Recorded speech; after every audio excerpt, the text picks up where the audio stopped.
Hi, I'm Saskia Nugent. If you've been with me for the last 2 episodes, you've seen that I have used fresh fruits and vegetables as well as fresh chicken thighs that have been made available through the open door.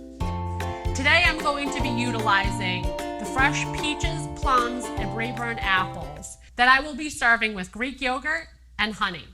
Now, if you don't like Greek yogurt, you're more than welcome to use whipped cream, vanilla ice cream, chocolate ice cream, whatever you want. You can even put it over cake or biscuits and make a shortcake. First, I'm going to take the plums and the peaches, and I'm going to show you a little trick for cutting them. Because of their circular shape, you can actually rest the knife right in the center and let them do the work for you. So they just roll with the knife, cutting it in half, and then you can just twist them and open them. Same with the plum. Just rest the knife down the center, roll it in a circle till you come back to the beginning, and then twist it and open it. I'm going to take the 2 sides that don't have the pits in them, and I'm going to slice them into larger chunks. And the reason you want to make the chunks a little bit bigger is because we're going to actually heat them in the pan for a moment with a little bit of honey and olive oil. And if they're too thin, they'll get all mushy. If they're too thin, they get mushy. So you want to do larger chunks. So again, slicing the plum to larger chunks. With the apple, you're going to want to take the core out of the center of the apple. So what you're going to do is you're just going to cut off the side of the core. And again, you're going to leave the apple. I like leaving the skins on. If you want to take the skins off, you can use a potato peeler and do so. But I feel like the skins keep the fruit intact, and it also gives it a texture when it's finished. You're going to cut the apples into lengthwise, and then again into larger chunks. Now, with a compote, you just do a fast sear. You're not sauteing for a very long period of time. This helps you maintain the structure of the fruit without it turning into more of a fruit sauce, like an apple sauce or peach sauce, which is mushier. They'll actually stay a little crunchy in the middle. We're going to transfer these over to the preheated pan with just a little bit of olive oil. You don't need a lot.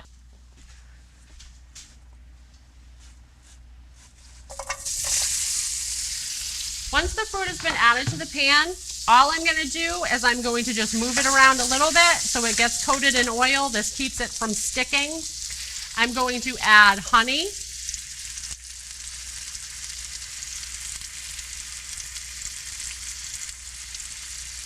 Cinnamon.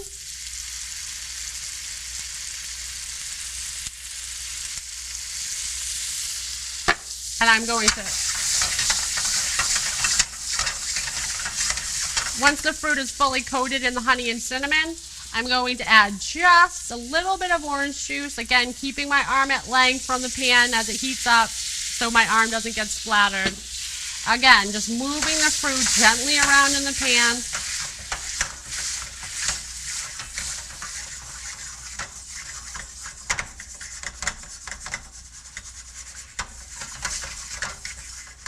Letting it heat through just a little bit longer till the fruit gets a little bit caramelized on the outside.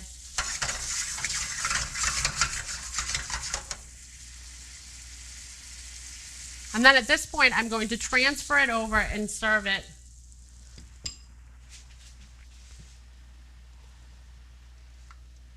directly on top of the yogurt with honey. And there you have it. Now, if you wanted to get really creative, you could add just a little bit of sea salt. You could add a little drizzle of caramel to that. You could also add some basil. You could add chocolate sauce. You could add the fork to your mouth with the fruit on it. But this looks amazing. It smells incredible. And we just saw how fast that happened. What did that take? 30 seconds? A minute total? You're done. At the end of the meal we just have been creating, you're going to want to just sit back with your guests and relax, or sit down with your family and relax and talk about the day. Thanks again. I'm Saskia Nugent, and I can't wait to see you next time.